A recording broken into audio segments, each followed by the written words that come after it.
बिस्मिल्लाहिर्रहमानिर्रहीम, अस्सलाम वालेकुम। कागजात नामजदगी जमा कराने में तहरीक इंसाफ सब जमातों से आगे रही। एक सीट के लिए तीन उम्मीदवारों ने कागजात नामजदगी जमा कराए। तहरीक इंसाफ ने वकला की बड़ी तादाद को टिकट्स जारी करके सियासी माहौल गर्मा दिया है। सलमान अकरम राजा जैसे नामवर कानूनदान आज पीटीआई के टिकट होल्डर बनकर स्क्रूटनी के अमल को खुद मॉनिटर कर रहे हैं और इलेक्शन कमीशन पर इल्जाम लगा रहे हैं कि तहरीक इंसाफ के उम्मीदवारों को इलेक्शन लड़ने से रोका जा रहा है। लेवल प्लेइंग फील्ड की शिकायत लगाने पीटीआई फिर सुप्रीम कोर्ट जा पहुंची है कि मिलॉर्ड, आपके हुक्म के बावजूद लेवल प्लेइंग फील्ड नहीं दी जा रही। इलेक्शन कमीशन के खिलाफ तौहीन अदालत की कार्रवाई का मुतालबा किया जा रहा है। साइफर केस में जमानत मंजूर होने के बावजूद शाह महमूद कुरैशी की रिहाई खटाई में पड़ गई है और डिप्टी कमिश्नर रावलपिंडी ने शाह महमूद कुरैशी को 15 रोज के लिए अडियाला जेल में ही नजरबंद रखने के अहकामात जारी कर दिए हैं। उधर अपना इंतखाबी निशान बल्ला वापस लेने में तहरीक इंसाफ कामयाब हो गई है।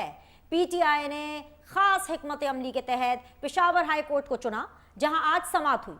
फाजिल जज का कहना था कि इलेक्शन शेड्यूल जारी होने के बाद किसी पार्टी को इंतखाबी निशान से महरूम नहीं किया जा सकता।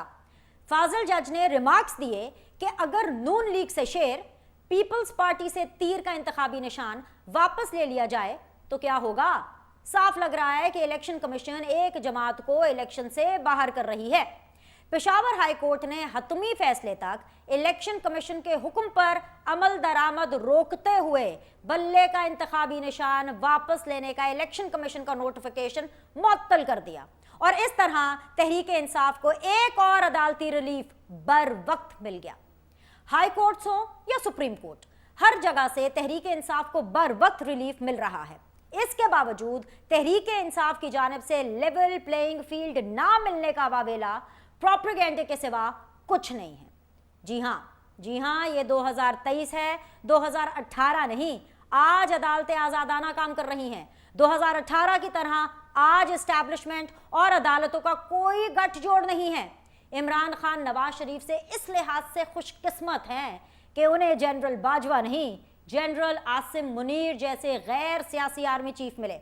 इमरान खान खुशकिस्मत हैं कि आज जस्टिस काजी फाइज ईसा इस मुल्क के चीफ जस्टिस हैं। आज ना तो बेंच फिक्सिंग हो रही है और ना ही फैसले डिक्टेट कराए जा रहे हैं। मजीद सियासी सूरत हाल पर डिस्कशन करने के लिए, मजीद क्लैरिटी के लिए हमने आज के शो में मदऊ किया है वेरी ऑनरेबल नैयर हुसैन बुखारी साहब, सीनियर पार्लियामेंटेरियन है, पाकिस्तान पीपल्स पार्टी को रिप्रेजेंट कर रहे हैं। अस्सलाम वालेकुम, खुश आमदीद, बहुत बहुत शुक्रिया सर ज्वाइन करने के लिए। नैयर बुखारी साहब, आज पाकिस्तान तहरीक इंसाफ को बल्ले का निशान वापस मिल जाना क्या इस बात का एक खुला सबूत नहीं है, एक ठोस सबूत नहीं है कि आज 2023 में जब मैं आपसे मुखातिब हूं तो पाकिस्तान की जो अदालतें हैं वो बिल्कुल आज़ाद हैं, किसी किस्म का कोई गठजोड़ नहीं चल रहा है और बिल्कुल इंडिपेंडेंट तरीके से फैसले हो रहे हैं। शुक्रिया। गुजारिश है कि पाकिस्तान पीपल्स पार्टी का हमेशा मौक़िफ़ रहा कि तमाम सियासी जमातों के पास लेवल प्लेइंग फील्ड होनी चाहिए आने वाले इंतखाबात के लिए। किसी एक पर्टिकुलर सियासी जमात को कुछ एडवांटेज नहीं मिलना चाहिए या इस किस्म के इक़दाम के टेकर्स को नहीं करने चाहिए। लेकिन जो पीटीआई का केस है उसको ज़रा थोड़ा एग्जामिन कर लें आप कि इंट्रा पार्टी इलेक्शन एक्ट 2017 के मुताबिक होने चाहिए और उनका अपना कॉन्स्टिट्यूशन कहता है 4 साल के बाद होंगे, लेकिन उनके 4 साल कहीं अप्रैल मई में कंप्लीट हो गए तो वो अपने इंतखाबात न करा सके। उनको टाइम 2 मरतबा मिला, वो इंतखाबात इंट्रा पार्टी इलेक्शन न करा सके। अगर कोई सियासी जमात इलेक्शन एक्ट के कवानीन के मुताबिक एनलिस्टमेंट नहीं लेती तो फिर वो एलिजिबल नहीं होती है सिंबल लेने के लिए। और फिर उनको आज रिलीफ जो मिला, पॉलिटिकल पार्टी को रिलीफ मिलना चाहिए लेकिन ऑन मेरिट मिलना चाहिए। लास्ट टाइम भी जब इन्होंने केस, इनके जो चेयरमैन थे बैरिस्टर गौर अली, उन्होंने कहा कि आपने ये केस इस्लामाबाद में क्यों नहीं फाइल किया। उन्होंने कहा कि जी हम कहाँ कंफर्टेबल फील करते हैं। तो ऑनरेबल जज ने कहा कि हम तो कानून के मुताबिक फैसले करते हैं। तो पेशावर हाई कोर्ट का ये फैसला है, जब डिटेल्स आएंगी इसको देखूंगा तो फिर मैं उस पर कमेंट कर सकूंगा।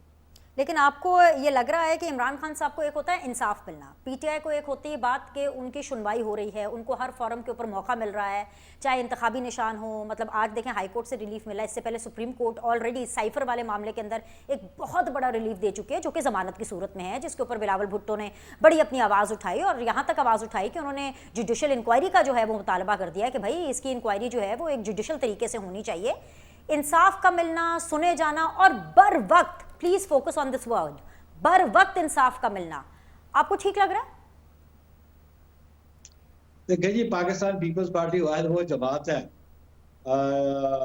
जिसको हमेशा जुडिशल फोरम से उसकी ख्वाहिशात के मुताबिक फैसले नहीं मिले, बल्कि एडवर्स फैसले मिलते रहे और पीपल्स पार्टी फेस करती रही है।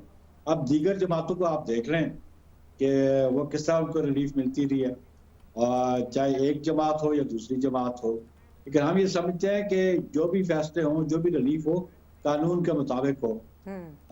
मुझे नहीं इल्म कि अभी जो पेशावर हाई कोर्ट का फैसला है उसकी डिटेल्स क्या है, लेकिन ऑन पॉलिटिकल ग्राउंड में ये जरूर समझता हूँ कि सियासी जमातों को यकसा मौक़िफ़ मिलने चाहिए।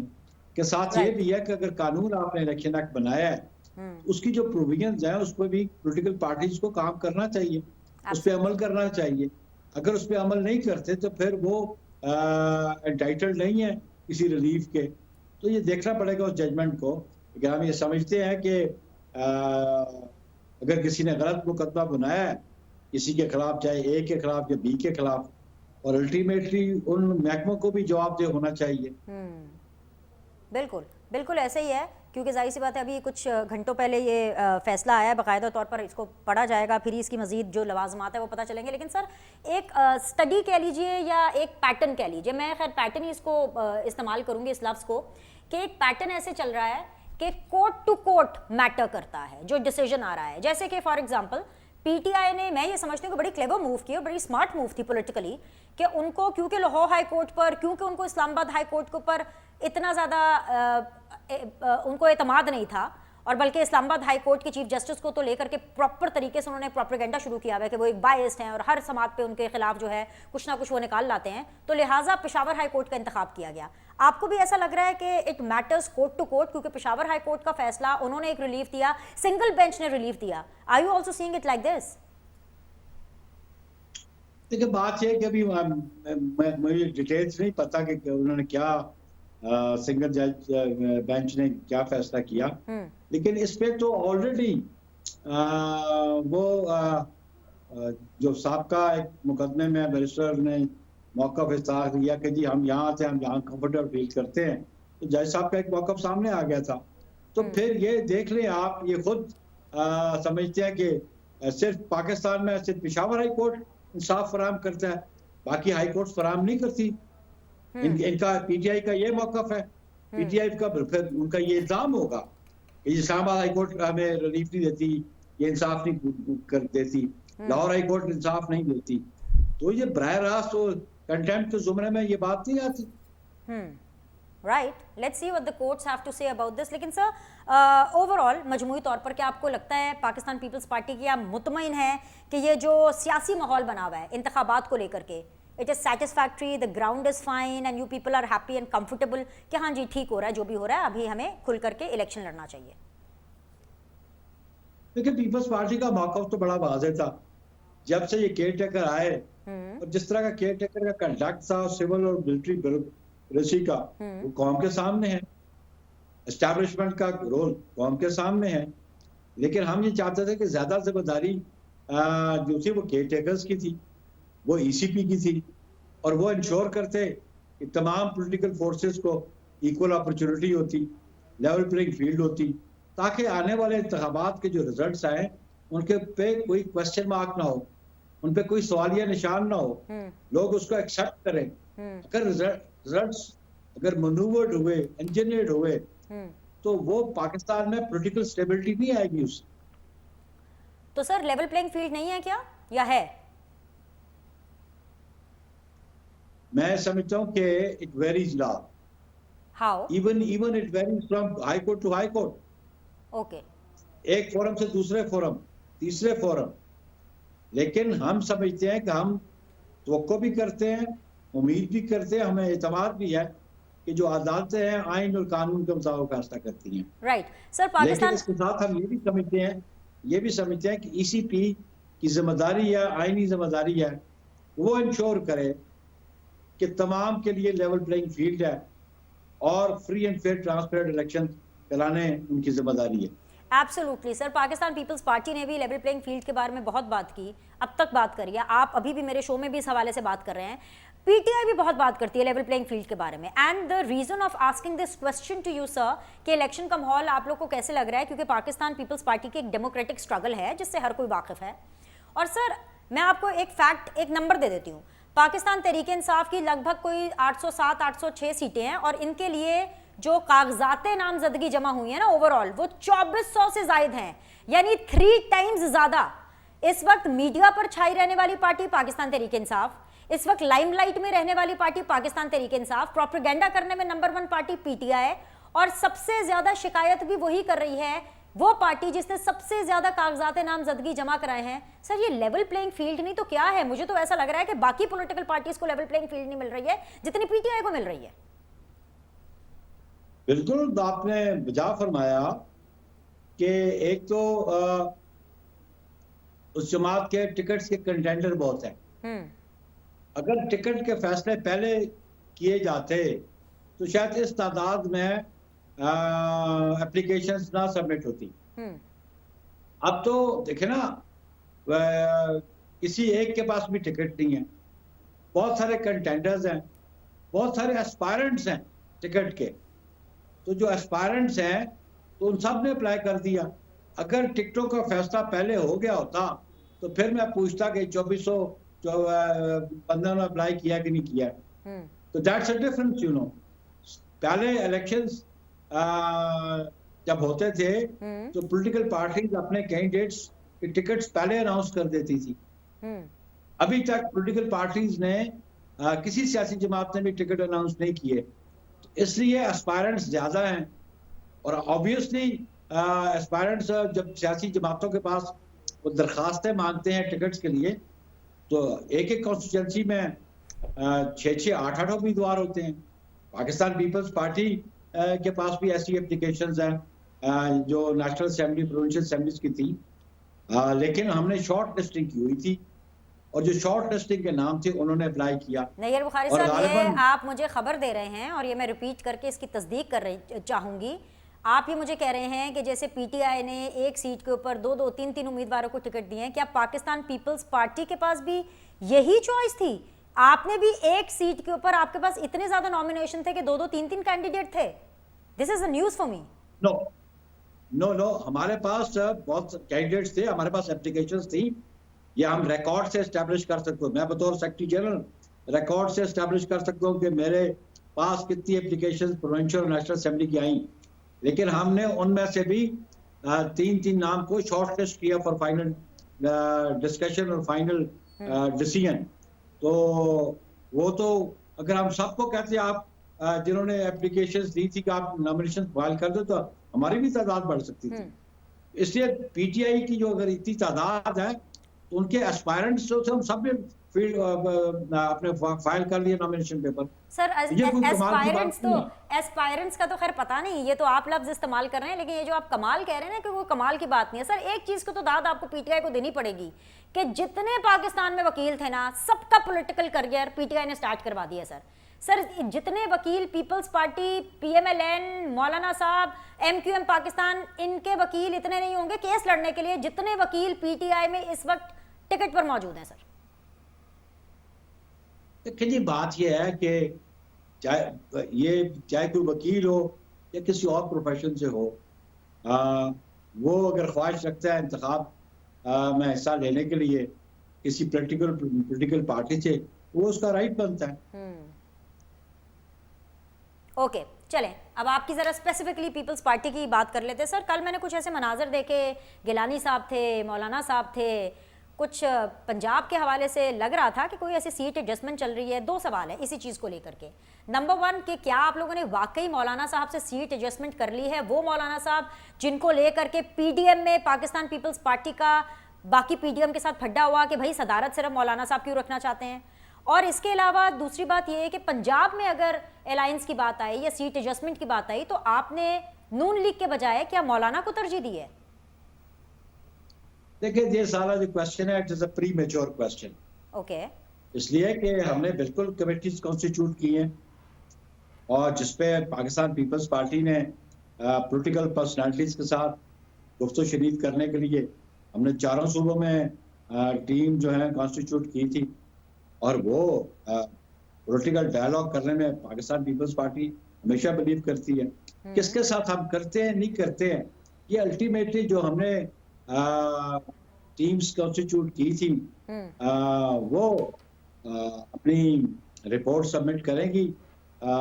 उनकी जो नेगोशिएशन मुख्तलिफ पॉलिटिकल पार्टीज के साथ या मुख्तलिफ पॉलिटिकल पर्सनालिटीज के साथ हुई तो अल्टीमेटली पाकिस्तान पीपल्स पार्टी की सीसी डिसीजन लेगी। All right, very clear. और इसी क्लैरिटी के साथ मुझे अगले सवाल का जवाब भी चाहिए बुखारी साहब कि पाकिस्तान पीपल्स पार्टी के जो वजारत उज़्मा के कैंडिडेट हैं वो कौन होंगे? पाकिस्तान पीपल्स पार्टी के वजारत उज़्मा के उम्मीदवार तो चेयरमैन बिलावल भुट्टो जरदारी साहब हैं। और इसके ऊपर जरदारी साहब and Asif Ali Zardari sahab are on the same page because I tell you the reason why I am asking because जितने भी इंटरव्यूज पिछले 2 इंटरव्यूज जरदारी साहब ने दिए हैं उसमें उन्होंने इस कॉन्फिडेंस के साथ बात नहीं की है जिस कॉन्फिडेंस के साथ बुखारी साहब आप बात कर रहे हैं। जी सर। नहीं, बात कॉन्फिडेंस नहीं कर, ये तो डे वन हमारा ये डिसीजन था। लेकिन at the same time Asif Ali Zardari साहब ने कहा कि मैं भी हो सकता हूँ। लेकिन अल्टीमेटली हमारा तो प्रेसिडेंट जरदारी साहब का भी डिसीजन था और ये हमारा बड़ा मुत्तफिका फैसला था कि हमारे अगले उम्मीदवार जनाब बिलावल भुट्टो जरदारी साहब होंगे प्रीमियरशिप के लिए।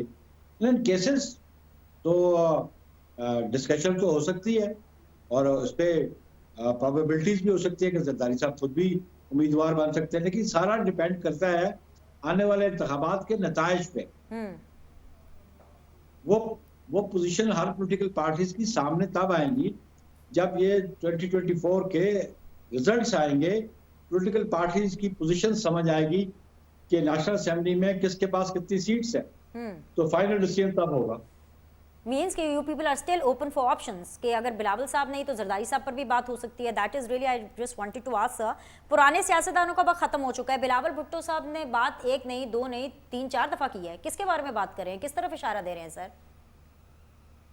आप तो बहुत अच्छा काम कर रहे हैं। बिलावल साहब जो कह रहे हैं इसका मैं बहुत दफा जवाब दे भी चुके हैं, लेकिन आई थिंक सो कि आप लोग यू कांट अंडरस्टैंड दिस कि 60 to 65% पॉपुलेशन यूथ पॉपुलेशन है। बिलावल साहब देखें वो भी एक नौजवान है, यंग है, 35 एज है, तो वो अट्रैक्ट करते हैं यूथ को। और दुनिया में बहुत सारे ममालिक है जहाँ पे उम्र रसीदा सियासतदान भी हुक्मरान है, यहाँ पे बहुत यंग लोग भी इक़्तिदार में हैं और हुक्मरान हैं। मसलन आप कनाडा के प्राइम मिनिस्टर को देख लें, उनकी कितनी एज है। एट द सेम टाइम आप जो बाइडन को देख लें, उनकी कितनी एज है। तो ये हर मुल्क के अपने हालात हैं, उसके मुताबिक फैसला होता है। लेकिन क्योंकि हमारी पॉपुलेशन जो है 60 to 65% यूथ है, तो हम समझते हैं चेयरमैन बिलावल कहते हैं कि उनके लिए भी एक नौजवान क़यादत होनी चाहिए। तो पार्टी में बतौर सेक्रेटरी जनरल आपको लगता है कि इस स्टेटमेंट को लेकर के कोई प्रॉब्लम नहीं है? बिकॉज पाकिस्तान पीपल्स पार्टी के अंदर बहुत से ऐसे सियासतदान हैं जो कि आई थिंक सो अबव 50 हैं, but still they are doing fabulous job. Look at yourself Naib Bukhari sahab, I think so आपसे बेहतर secretary general Pakistan Peoples Party को नहीं मिल सकता, आपसे बेहतर मंशूर के ऊपर कोई बात नहीं कर सकता। But you people are okay अगर बिलावल को यंग डायनामिक किस्म की लीडरशिप चाहिए। Can you repeat? मैं आप सुन नहीं पाया आपको क्वेश्चन रिपीट करें। मैं ये कह रही हूँ कि बिलावल की इस अप्रोच को कि हमें पुराने सियासतदान नहीं बल्कि नए सियासतदान चाहिए, उससे पूरी जो पार्टी है वो ओके है, कंसिडरिंग दैट कि पाकिस्तान पीपल्स पार्टी के अंदर बहुत से ऐसे सियासतदान हैं जो कि 50 क्रॉस कर चुके हैं but still they are doing fabulous job. मैं आपकी बात करूं, मतलब बार बार मुझे अच्छा लगता है आपको प्रोग्राम में इनवाइट करना, because I think so as a secretary general of a political party you are doing a fabulous job, चाहे वो टिकट्स अलॉट करना हो, साइन करना हो, चाहे मंशूर पे बात करना हो। Is the party okay with this line?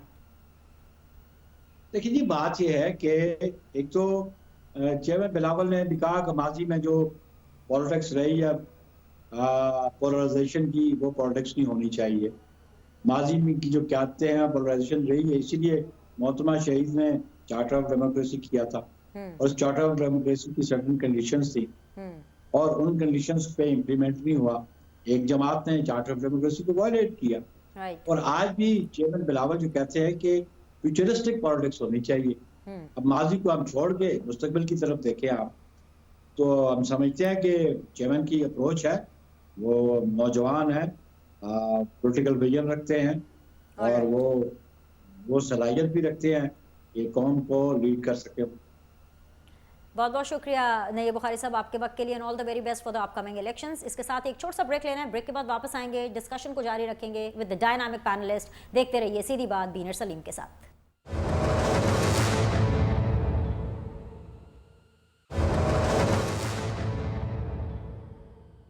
बिस्मिल्लाहिर्रहमानिर्रहीम, अस्सलाम वालेकुम। ब्रेक के बाद आप लोग को खुश आमदीद कहते हैं और इस वक्त प्रेस्टीजियस पैनलिस्ट मेरे साथ मौजूद हैं पाकिस्तान की मौजूदा सियासी सूरत हाल पर बात करने के लिए। मुझे ज्वाइन कर रहे हैं जी वेरी ऑनरेबल निहाल हाशमी साहब, PMLN को रिप्रेजेंट कर रहे हैं, अस्सलाम वालेकुम, खुश आमदीद। मुझे ज्वाइन कर रहे हैं जी वेरी ऑनरेबल फिरदौस शमीम नकवी साहब, पाकिस्तान तहरीक इंसाफ की रिप्रेजेंटेशन कर रहे हैं, अस्सलाम वालेकुम, खुश आमदीद। मुझे ज्वाइन कर रहे हैं जी साजिद अहमद साहब, MQM की रिप्रेजेंटेशन कर रहे हैं, अस्सलाम वालेकुम, खुश आमदीद। निहाल भाई, आपसे आगाज़ कर लेते हैं क्योंकि PTI के लिए आज बड़ा लकी डे था। वैसे एक पाकिस्तान के अंदर ये फंडा चल रहा है कि जुमा मुबारक, लेकिन आज तो मंगल मुबारक हो गया PTI के लिए, क्योंकि उनको उनका बल्ले का निशान वापस मिल गया। बल्ले का निशान उनको मिल गया है। PTI आपसे आगे जा रही है सर, सियासी तौर पर स्मार्टनेस में आगे जा रही है। मेंटल स्मार्टनेस की मैं बात कर रही हूँ, क्योंकि मीडिया पर देखिए PTI चल रही है। अगर हम इंतखाबात के हवाले से बात करें, उनका आप लोग ये कह रहे थे कि इनको तो शायद लोग ही नहीं मिलेंगे इलेक्शन कंटेस्ट करने के लिए। कोई लगभग 800 सीटों के ऊपर 2400 से जायद कागजात नामजदगी लोगों ने जमा किए हैं पाकिस्तान तहरीक इंसाफ के। सर आप डर तो नहीं रहे ना, घबरा तो नहीं रहे ना? बिस्मिल्लाहिर्रहमानिर्रहीम। बल्ले का निशान मिले या छल्ले का, हमें क्या फ़र्क पड़ता है इससे। हम कल भी इस बात के हक में नहीं थे कि जब इमरान खान साहब 2018 में सामने वालों के हाथ पर बांध के इलेक्शन लड़ना चाहते थे, आज भी नहीं है। उसूल एक प्रिंसिपल होता है, उनके बल्ला उनको मुबारक, उनका छल्ला उनको मुबारक, या उनका और कुछ भी उनको मुबारक। ये इलेक्शन कमीशन जाने, अदालतें जाने और PTI वाले जाने, हमारा उससे कोई लेना देना नहीं। आप 2400 के बजाय 24,000 जमा करवा दें कागजात नामजदगी। 0 = 0 + 0 - 0 = 0। तो ये जीरो है। इन्होंने 44 साल में 44 महीनों में क्या करके दिया पाकिस्तान के लोगों को। उन्होंने एक गुमराही के रास्ते पे डाला, पाकिस्तान की मईशत को बर्बाद किया, समाज को बर्बाद किया, निज़ाम को बर्बाद किया, पार्लियामेंट को बर्बाद किया, रवायदारियों को बर्बाद किया, नौजवानों को इखलाक की पस्तियों में डाल दिया, पाकिस्तान की खारजा पॉलिसी को तबाह बर्बाद कर दिया, पाकिस्तान के खजाने को खाली कर दिया, पाकिस्तान के ज़राअत को बर्बाद कर दिया। गाली और सिर्फ गाली और इल्ज़ाम के अलावा और U-टर्न के अलावा इन्होंने कुछ भी नहीं सीखा। तो मैं तो समझता हूँ कि हमारे लिए बहुत अच्छी बात हो गई है। हम अपने काम से, अपने क्रेडिबिलिटी से, सियासत में कोई पहलवान हम नहीं है कि अखाड़े में कच्चा बांध के उतर गए। सियासत में आपका मंशूर होता है, आपका पास्ट होता है, आपकी क्रेडिबिलिटी होती है, आपकी शख्सियत होती है, आपके इस मुल्क और कौम के साथ किए गए वादा कितना वफा किया। नवाज शरीफ के तो हर जगह छाप नजर आता है, वो मेट्रो बस हो या मोटरवे हो या एयरपोर्ट हो या सी पोर्ट हो या लैपटॉप हो या CPAC हो, नवाज शरीफ नजर आता है। इमरान खान तो गाली गलौज में नजर आता है, इमरान खान तो बदतमीजी में नजर आता है, इमरान खान तो U-टर्न में नजर आता है, इमरान खान तो मईशत की बर्बादी के जो निशान है, सिंबल है, उसमें नजर आता है। इमरान खान तो कश्मीर को हिंदुस्तान के हवाले करते हुए नजर आ रहा है। इमरान खान तो उम्मा के साथ अपने ताल्लुकात खराब करते हुए नजर आ रहा है। तो इमरान खान का और नवाज शरीफ का कोई मैच नहीं। कहाँ राजा भोग, कहाँ गंगू तेली, कोई हमारा उनका मुकाबला नहीं। हम अपने काम पे, अपने किरदार पे इलेक्शन में जाएंगे। वो अपने गाले गलोच के साथ और बदतमीजियों के साथ और इदारों पे हमला करने के हवाले से, पाकिस्तान के असास को बर्बाद करने के हवाले से जाएंगे। ये फैसला कौम ने करना है कि जो लोग शहीदों के साथ इंतकाम लेते हैं उनके साथ खड़े होना है, या जो लोग नौजवानों को लैपटॉप देने हैं उनके साथ खड़े होना है। फैसला कौम का होगा। ठीक है, मेरे साथ जरा रहिए, डिस्कशन को आगे लेके जाते हैं। फिरदौस शमीम नकवी साहब, अस्सलाम वालेकुम। मैं तो आपसे मुबारकबाद से आगाज़ करना चाहूँगी। आज बड़ा दिन था पीटीआई के लिए, ये शायद उससे भी बड़ा दिन है, ये उससे भी बड़ा दिन है, क्योंकि आज सवाल पाकिस्तान तहरीके इंसाफ की आइडेंटिटी का था। एक निशान जो कि बल्ला है, जिससे पाकिस्तान तहरीके इंसाफ ना सिर्फ जानी जाती है बल्कि पहचानी जाती है, वो बल्ला जनाब आपका हुआ, हजूर वाला। अभी हाई कोर्ट से आपको रिलीफ मिला है, कुछ दिनों पहले आप लोग को सुप्रीम कोर्ट से रिलीफ मिला था। अब तो सर आज के दिन से ऑनवर्ड्स लेवल प्लेइंग फील्ड के हवाले से आपको कोई शिकायत तो नहीं होगी ना सर? देखिए, शिकायत तो रहेगी जब तक लेवल प्लेइंग फील्ड नहीं मिलेगी। आज भी हमारे लोगों को जलसे करने की इजाज़त नहीं है, मीटिंग करने की इजाज़त नहीं है। जिस तरीके से हमने अपने कागजात नामजदगी दाखिल किए हैं वो माजी में कभी नहीं हुआ है। और जो पार्टियां खामोश बैठी रही हैं वो उनकी किरदार की अक्कासी करते हैं, इसलिए किसी ने आवाज़ बुलंद नहीं की। वैसे तो जमहूरियत के बहुत बड़े बड़े दावेदार यहाँ बैठे हैं। ये पाकिस्तान के जो हालात हैं आज, उसके अंदर जिसने जितने अरसे ज़्यादा हुकूमत की उतना बड़ा उसका हिस्सा है। फौज ने अगर 30 साल हुकूमत की, 30-33 साल तो उसका हुकूमत है। जो 4 दफ़ा वजीर आज़म रहा उसका उसके मुताबिक हिस्सा है। जो 3 दफ़ा रहा वो उसका रहा। हम भी 3 साल रहे, जिसमें से हमारे 2 साल, पौने 2 साल कोविड के थे। और उसके बावजूद जो कुछ हमने किया या कहा या करते हैं, एक चीज़ पता है, पाकिस्तानियों को 2 चीज़ें बहुत नापसंद हैं। एक मुनाफिकत और दूसरा झूठ बोलना। जहां उन्हें झूठ नजर आएगा और मुनाफिकत नजर आएगी, उन्हीं ने उन पार्टीज को रिजेक्ट कर दिया। खास तौर पे ये जो करंट यूथ है, जो हमारा नौजवान है, उसे इस बात पे, आज की दुनिया में इस बात पे यकीन रखता है कि बहादुर वो है जो मैदान में खड़े होकर अपने हकीकत वैसी बातें करे और उस पर अमल करे जो कहता है, जो जबान से कहता है वो करता है। मैं किसी पार्टी के किसी लीडर के ऊपर कुछ नहीं कहना चाहता। लोगों को वाज़ेह तौर पे पता है, नजर आता है कि सच्चे कौन है और झूठे कौन है। मेरा लीडर वो है, अगर इनकी हिम्मत है तो आके कह दीजिए, जिसने पाकिस्तान के लिए ऑनर्स ही ऑनर्स लेके आया है। जब वो वजीर आजम नहीं भी था, क्रिकेटिंग के मैदान में उससे ज्यादा अपने जमाने का, जिस जमाने में वो खेल रहा था, उससे बेहतरीन क्रिकेटर कोई था नहीं। He was the best fast bowler and he was the best allrounder in the world and one of the most successful captain. अच्छा, उसने तारीख भी लिखी, इससे कि उसको मुकाबले जीतने के लिए वो ये नहीं है कि अकेला रेस में भागकर फर्स्ट आए। बिल्कुल बिल्कुल जी। वो इस पे यकीन ही नहीं रखता। न्यूट्रल अंपायर्स उसने इंट्रोड्यूस कराए, सारी दुनिया जानती है। खेल के मैदान में क्रिकेट की तारीख बदल के दी एक अच्छी बात है फिरदौस साहब, आप पूरी कन्विक्शन से आप अपने लीडर के साथ हैं। जो फलाई काम इमरान खान ने किए वो किसी ने नहीं किए। और 2 पार्टी के निजाम को 3 पार्टी का निजाम करने वाले भी बहुत कम सियासतदान दुनिया में पाए जाते हैं। ब्रिटेन में 2 पार्टियां, यूएसए में 2 पार्टियां, और फिर इमरान खान की पार्टी जो है वो इतनी कमजोर पार्टी है कि उसके साथ जो है 13 पार्टियों ने अपना इत्तेहाद बनाया, और जो बाहर रह गई थी उनको भी पीडीएम में शामिल किया गया हुकूमत में। तब तो वो मुकाबला करने के काबिल अपने आप को समझे। राइट। इतनी कमजोर पार्टी जितनी हम है, हमें तो किसी छोटी मोटी जमात नहीं धक्का दे देते। जितनी खराब हमारी परफॉर्मेंस थी, हमें तो चले जाना चाहिए था लुढ़कते फुड़कते। लेकिन लोग झूठ बोल के, लुढ़कते फुड़कते, हवाई जहाज पे बैठ के ये वादा करके कि जैसे ही इलाज मुकम्मल होगा फौरन पाकिस्तान आएंगे, कोर्ट में तो आ गए पेपर ना भी सर, दिए इलाज मुकम्मल और कराकर आ गए पाकिस्तान वापस। सर आपका पॉइंट आ गया, मुझे एमक्यूएम को शामिल करने दें, फिर बात करते हैं। इलाज कराकर लोग आ गए हैं, उनकी पार्टी के नुमाइंदे भी बैठे हैं, वो देते हैं आपको जवाब। मैं जरा साजिद अहमद साहब को शामिल कर लूं। साजिद भाई बहुत बहुत शुक्रिया सर ज्वाइन करने के लिए। फर्स्ट थिंग फर्स्ट, एमक्यूएम को क्या लगता है जिस तरह से आज पेशावर हाई कोर्ट का डिसीजन आया, जिस तरीके से आज पाकिस्तान तहरीक इंसाफ को रिलीफ मिला, जिस तरीके से एक पॉलिटिकल पार्टी को उनका जो निशान था बल्ला वो उन्हीं के वापस किया गया, उनको वापस दिया गया, आपको लगता है कि जो हो रहा है बिल्कुल ठीक हो रहा है, you are perfectly satisfied from the election commission and from the high courts, right sir?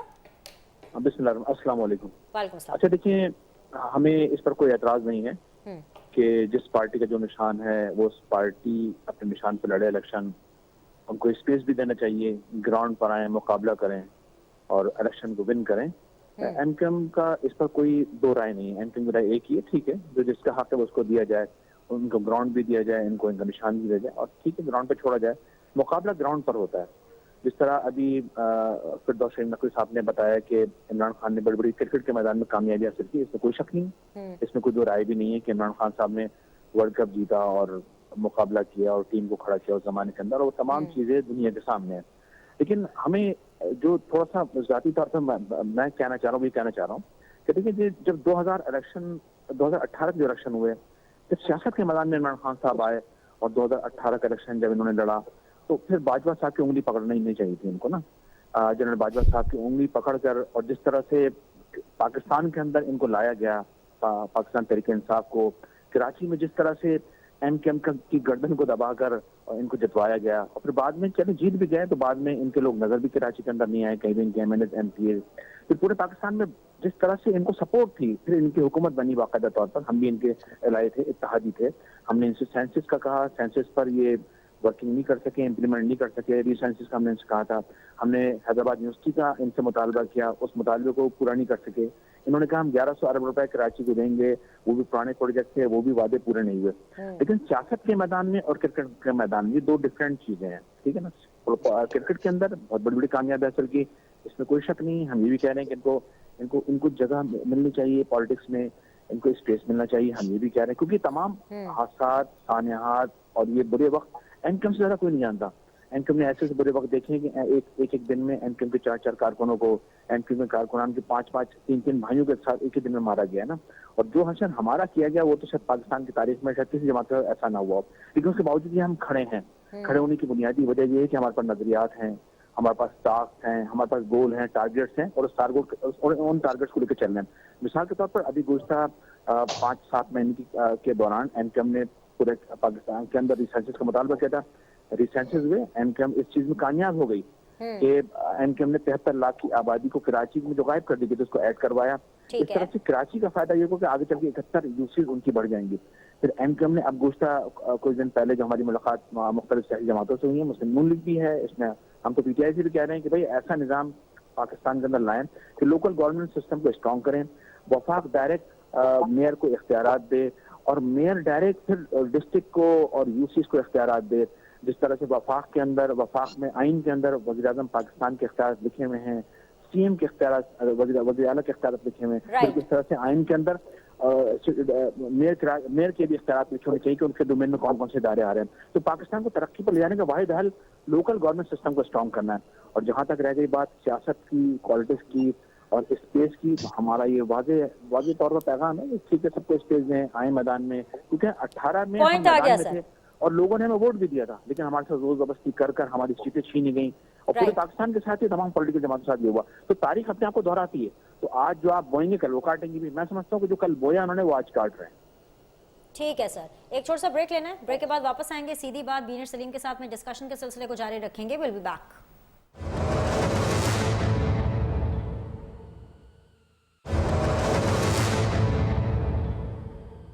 Break के बाद जो आप लोग को खुश आमदीद कहते हैं, डायनामिक पैनलिस्ट हमारे साथ मौजूद हैं, निहाल हाशमी साहब हमारे साथ मौजूद हैं, फिरदौस शमीम नकवी साहब भी बने हुए हैं, एंड साजिद अहमद साहब भी मौजूद हैं। निहाल भाई, मुझे पता है आप रिस्पॉन्ड करना चाहेंगे, रिस्पॉन्ड जरूर कीजिए अपने पैनलिस्ट को, लेकिन मेरा सवाल ले लीजिए साथ में, क्योंकि फिर आप लोग अपने जोश खिताबत के अंदर एंकर बेचारे के सवाल को इग्नोर कर देते हैं। सर, आपको मुबारक हो कि नवाज शरीफ साहब के जो कौमी असम्बली के हल्के NA 130 से जो कागजात नामजदगी हैं वो मंजूर हो गए हैं, लेकिन सर थोड़ी कन्फ्यूजन है क्या नवाज शरीफ साहब इलेक्शन लड़ने के लिए अहल हो जाएंगे सर? अहल हैं? हो जाएंगे से क्या मुराद, वो इलेक्शन लड़ने के लिए अहल थे, हैं, और इंशाल्लाह तमाम केसेस के खत्म होने के बाद वो यकीनन अहल है। वो दौर अब नहीं है कि साकिब निसार साहब किसी को लाडला बना के सादिक और अमीन बनाए, आसिफ सईद खोसा साहब मुझ जैसे कारकुनों को कह दें सिसिलियन माफिया और कहे कि जी हर चीज के पीछे कोई गॉडफादर है। वो दौर नहीं है। सच और झूठ का खेल खत्म हो चुका, सच प्रिवेल कर चुकी है। किस आइन, किस कानून, किस अखलाकियात के तहत मोहम्मद नवाज शरीफ साहब अगर कल पाकिस्तान के वजीर आजम बनने के अहल थे तो आज क्यों नहीं है? यकीनन आइन में कहीं पे ऐसा कोई प्रोविजन नहीं है। प्रिवेल करेगा आइन। आइन में कहीं पे लिखा हुआ नहीं है कि एक साहब को आप ऐसे ही ट्रायल से पहले ही एक JIT के बुनियाद पे और एक जो कोर्ट है वो उठा करके उनको नाअहल करार दे दे। ये नवाज शरीफ की नहीं, ये पाकिस्तान के वोटर्स की तौहीन की थी साकिब निसार ने, आसिफ खोसा ने और उस वक्त के JIT ने। तो मैं ये अजमत सईद शेख साहब ने, मैं ये समझता हूँ ये क्वेश्चन डिबेटेबल नहीं है, it is out of the question कि नवाज शरीफ लड़ पाएंगे कि नहीं लड़ पाएंगे। पाकिस्तान का आइन आर्टिकल 62, 63 बड़ा क्लियर है, वादे है, जिसको कोई शक व शुबा उठा के जाके पढ़ ले कि कौन लोग हैं जो इलेक्शन लड़ने से नाइल हो सकते हैं। उसमें कौमी इदारों की एहतराम और हिफाजत करना है, अदालतों का एहतराम और हिफाजत करना है, शोधा के एहतराम और ये करना है, झूठ नहीं बोलना है, 2 नंबरी नहीं करना है, यू टर्न नहीं लेना है, मुल्क के खजाने को नहीं लूटना है, कौमी वकार को दांव पे नहीं लगाना है, कश्मीर को नहीं बेचना है। तो नवाज शरीफ साहब ने तो ये सब कुछ नहीं किया। उन्होंने तो पाकिस्तान को दिफाई तौर पे मजबूत किया, पाकिस्तान के इंफ्रास्ट्रक्चर को डेवलप किया, पाकिस्तान के नौजवानों को लैपटॉप दिया, सिंध और कराची और खुसूसन पूरे पाकिस्तान में दहशत गर्दी की जो लहर थी उसका खात्मा बिल खैर किया। तो ये question out of the context है, इसमें ये शायद कहीं फिट किया हुआ होगा। नवाज शरीफ साहब क्यों नहीं लड़ेंगे इलेक्शन? 100% लड़ेंगे। और रिटर्निंग अफसर अगर उनको करार वाकई देता है कि जनाब आप इलेक्शन लड़ने के लिए फिट हैं, तो फिर पाकिस्तान के अवाम को ये फसाई कुव्वतें, ये साजिशी जो क्वार्टर्स है, ये कैसे दूर कर सकते हैं? जब नवाज शरीफ की हुकूमत थी तो पेट्रोल कितने का था और बिजली का बिल क्या था, 7-8 रुपए यूनिट हुआ करता था, बेरोजगारी क्या थी, खात्मा बिल खैर हो चुका था, डॉलर का रेट बड़ा अंडर कंट्रोल था, लोगों में खुशी की लहर थी, एक कॉन्फिडेंस था, एक एतमाद था।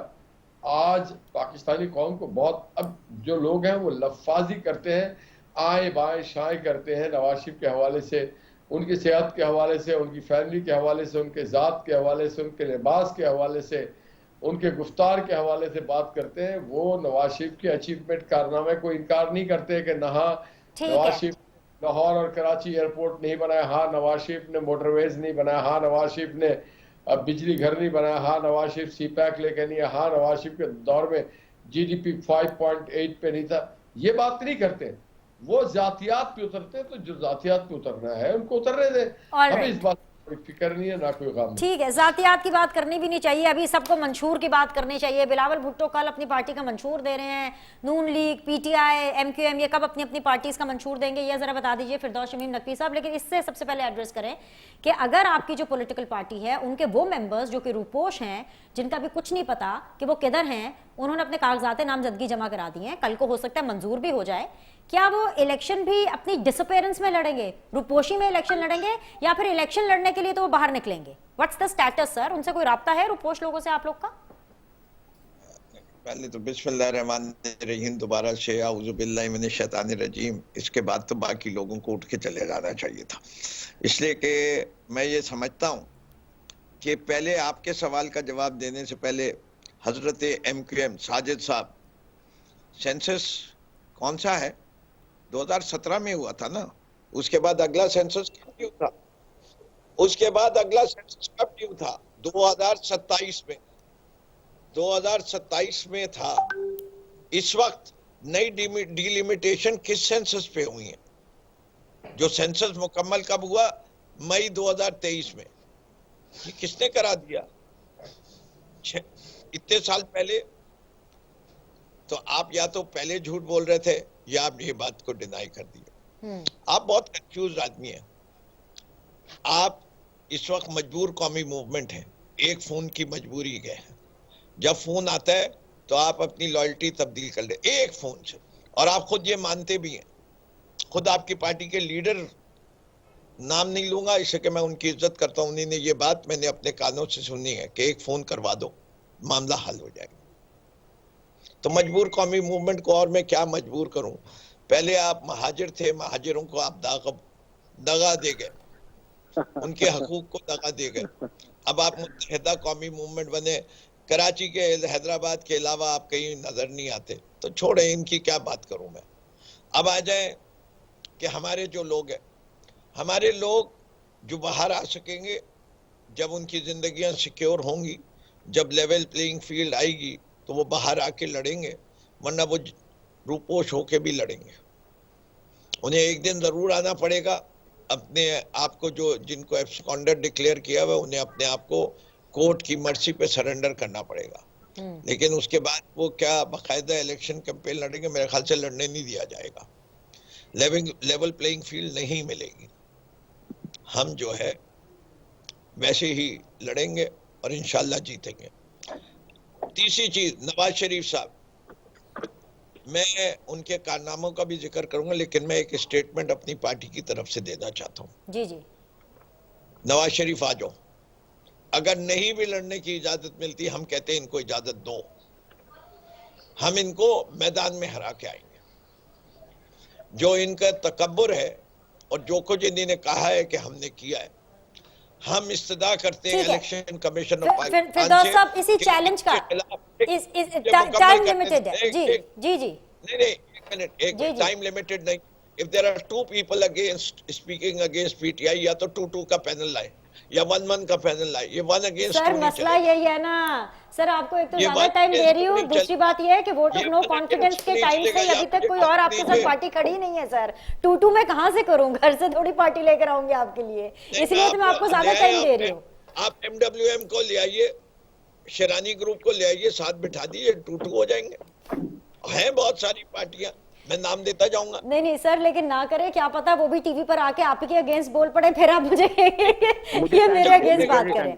चलिए जी जी, साजिद साहब मैं आपको टाइम दूंगी। अच्छा चले, फिरदौस शमीम नकवी साहब, मुझे एक ब्रेक लेने की इजाजत दीजिए, वापस आते हैं। फाइनल राउंड ऑफ डिस्कशन को हम बिल्कुल कंप्लीट करेंगे, बिकॉज चैलेंज दिया है फिरदौस शमीम नकवी साहब ने, इस चैलेंज का जवाब भी जानेंगे इस ब्रेक के बाद। Stay with us.